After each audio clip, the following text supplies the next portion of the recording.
Astrologer Poonam वैश्य आपके समक्ष हूँ। आज मैं एक ऐसे विषय को लेकर आपके समक्ष प्रस्तुत हुई हूँ जिसके बारे में अनेक भ्रांतियाँ हैं। बहुत सारी मनगढ़ंत बातें और कुछ डरावनी चीज़ें इसके बारे में कही जाती हैं। अक्सर आप इसको लेकर कुछ कंफ्यूज होते हैं।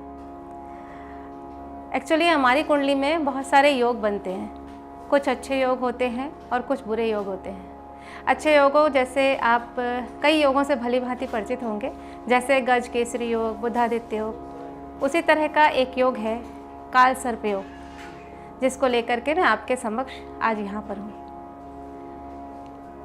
काल सर्प योग साधारणतः काल सर्प दोष के नाम से जाना जाता है, और जैसे ही काल सर्प दोष का नाम लिया जाता है, लोगों के शरीर में एक सिहरन सी आ जाती है, एक डर सा बैठ जाता है कि पता नहीं ये कितना खराब योग है, कितना खराब दोष है, और एक भय सा उत्पन्न हो जाता है, जिसके कारण बहुत से लोग इसका गलत उपयोग भी करते हैं, इसको डराने में भी उपयोग करते हैं। कई बार ऐसे भी प्रश्न उठते हैं हमारे सामने कि क्या यह योग अभी उत्पन्न हुआ है या यह योग जन्म से है, क्या यह योग कुछ दिनों के लिए है या इस योग का परिणाम पूरी ज़िंदगी मिलने वाले हैं। बहुत सारे ऐसे सवालों के जवाब जो आपके मन में आते हैं, जो मिलते नहीं, उनका जवाब देने आज मैं यहाँ पर हूँ, और मैं आपको बताऊँगी कि वास्तव में ये काल सर्प योग क्या है, कैसे बनता है, और इसके दुष्प्रभाव क्या क्या होते हैं, और इन काल सर्प योगों के कुछ निदान के उपाय क्या होते हैं जो आप सामान्य जीवन में कर सकते हैं। काल सर्प योग हमारी कुंडली में तब बनता है जब सभी सातों मुख्य ग्रह का राहु और केतु के मध्य आ जाते हैं। अर्थात जब सातों मुख्य ग्रह राहु और केतु के घेरे में हों, तब यह योग निर्मित होता है। यह कई तरह का होता है, कभी कुछ अच्छे, कभी कुछ बुरे, अनुलोम विलोम, अनेक तरह के नाम हैं इसके, जो आप अक्सर पेपर में पढ़ते होंगे। काल सर्प योग को काल सर्प योग क्यों कहा जाता है? क्योंकि राहु और केतु को हमारे वेदों में सर्प की संज्ञा दी गई है।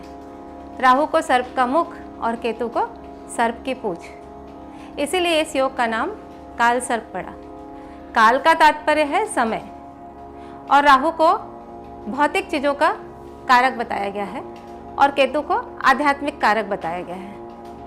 भौतिक और आध्यात्मिक चीज़ों के बीच संतुलन हमारे जीवन में काल सर्प योग के अच्छे प्रभाव दे सकता है। कभी कभी आपके मन में यह भी विचार आता है कि क्या मेरी कुंडली में यह दोष है, तो क्या बाकी सारे ग्रह जो अच्छे हैं उनके दुष्प्रभाव रहेंगे या वो अच्छे प्रभाव भी देंगे? क्या हम उनको कभी अच्छे प्रभाव उनके अपनी जीवन काल में पा सकेंगे? तो मैं आपको ये बता दूं कि काल सर्प योग के होते हुए, काल सर्प दोष के होते हुए भी आप अन्य सभी ग्रहों के अच्छे प्रभाव पा सकते हैं, और सभी अच्छे ग्रह जो अच्छे योग बना रहे हैं उन सब का अच्छा फल भी आपको मिलेगा, अगर आप एक सही परीक्षण, सही विश्लेषण अपनी कुंडली का करा सकें। मैंने अपने जीवन काल में बहुत सारे काल सर्प योग से ग्रसित व्यक्तियों को अपने जीवन काल में बहुत सफल पाया। बड़े बड़े राजनीतिज्ञ, बड़े बड़े खिलाड़ी, राजपत्रित पदाधिकारी और बहुत बड़े राजनेता, इन बड़े बड़े उद्योगपतियों की कुंडली में भी काल सर्प योग होता है। वो अपने जीवन काल में बहुत सफल हुए हैं। ऐसा नहीं कि उनके जीवन काल में हमेशा परेशानियां ही रहीं, परंतु सही समय पर सही उपाय करने पर इस योग के अच्छे फल भी आप प्राप्त कर सकते हैं। अब मैं आपको बताना चाहूँगी कि इस योग के क्या क्या फल होते हैं जो आपको सामान्य काल में, सामान्य जीवन काल में दिखाई देते हैं। कई बार ऐसा होता है कि नौकरी में अचानक से उतार चढ़ाव का आना, नौकरी में अचानक से परिवर्तन आ जाना, अपने अधिकारी वर्ग से लड़ाई झगड़ा होना जिसका कारण आप ना हो, अपने निम्न अधिकारियों से भी उलझ जाना,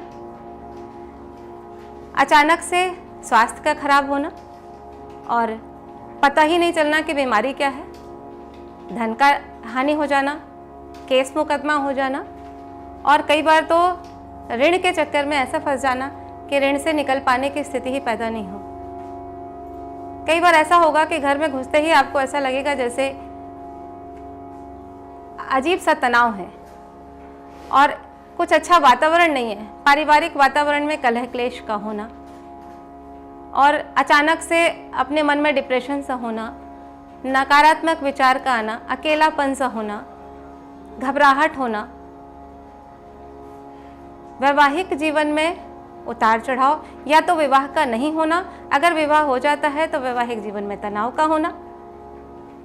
इसके साथ ही साथ कई बार संतान होने में भी बहुत दिक्कतें आती हैं, और अगर संतान हो भी गई तो संतान का सुख प्राप्त नहीं हो पाता। ऐसा नहीं है कि ये सारी परेशानी सिर्फ कालसर्प योग के कारण ही होती है। कई बार ऐसा भी होता है कि कुंडली में अन्य ग्रह भी खराब होते हैं, जिसकी वजह से ये हमें परेशानियां होती हैं। तो इस चीज़ का ध्यान रखना है दर्शकों कि जब आप कोई उपाय करने जा रहे हों, उससे पहले अपनी कुंडली का विश्लेषण अवश्य करवाएं, ताकि आपको पता चले कि जो भी दुष्प्रभाव आप अपने जीवन में झेल रहे हैं वह कालसर्प योग का दुष्प्रभाव है अथवा किसी अन्य ग्रह का दुष्प्रभाव है। तभी आप अपने उपाय करें, अन्यथा आप अपने उपाय करते रह जाएंगे और आपको फल प्राप्त नहीं होंगे। फिर आपके मन में विचार गलत हो जाएंगे पूजा पाठ को लेकर के। अब मैं आपको इससे संबंधित कुछ उपाय बताना चाहूँगी। सबसे पहले वैसे उपाय जो आप स्वयं कर सकते हैं, कुछ जो घर में कर सकते हैं, जैसे आप शिव की पूजा प्रतिदिन करें, ओम नमः शिवाय का जाप 108 बार करें और प्रार्थना करें।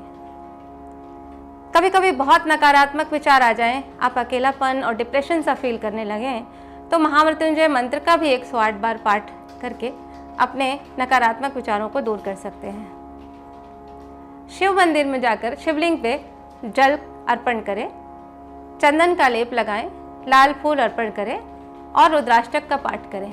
यह उपाय भी आपको बहुत लाभ प्रदान करेगा। अभी तो सावन चल रहा है, तो सावन के समय प्रारंभ करके 16 सोमवार का व्रत करें। यह भी कालसर्प योग के नकारात्मक प्रभावों को कम करता है। अगर घर में घुसते ही आपको बहुत नकारात्मक विचार आते हैं, घर में घुसते ही कलह क्लेश का वातावरण मिलता है, तो आप एक चांदी का स्वास्तिक बनाकर जिसमें शेषनाग बने हों अपने दरवाजे पर लगाएं, लेकिन यह सही जगह पर और सही मुहूर्त पर लगाएं। राहु के कवच का पाठ करें, राहु और केतु के वैदिक मंत्रों का जप करें, बीज मंत्रों का जप करें, लेकिन ध्यान रखें दर्शकों, इन मंत्रों का उच्चारण शुद्ध होना चाहिए। अब कुछ ऐसे उपाय भी हैं जो बहुत विस्तृत हैं। अगर जब इन सभी कालसर्प योग के दुष्परिणाम आपको ज़्यादा परेशान करने लगे तो कुछ विस्तृत उपाय भी कर सकते हैं। जैसे नागपंचमी के दिन शिव मंदिर में जाकर के चांदी के नाग नागिन चढ़ाकर राहु केतु का पाठ और महामृत्युंजय मंत्र का पाठ करके नाग नागिन को नदी में विसर्जित करें। दूसरा, किसी ऐसे मंदिर में जाकर के जो कि नदी के किनारे स्थित है, वहाँ जाकर के आप उस शिवलिंग पर पूरे परिवार के साथ रुद्राभिषेक करें, जैसे महाकालेश्वर एंड त्र्यंबकेश्वर इत्यादि। इसके अलावा अगर आप बाहर जाने में सक्षम नहीं हैं तो कालसर्प योग वाले जातक अपनी सही समय पर प्रत्येक वर्ष रुद्राभिषेक करवाएं। प्रत्येक वर्ष में प्रत्येक माह की अमावस्या या शिववास की तिथियों पर परिवार के साथ 11 आवृत्ति रुद्राभिषेक दूध और गंगाजल से करवाएं। इससे भी कालसर्प दोष का नकारात्मक प्रभाव खत्म हो जाता है।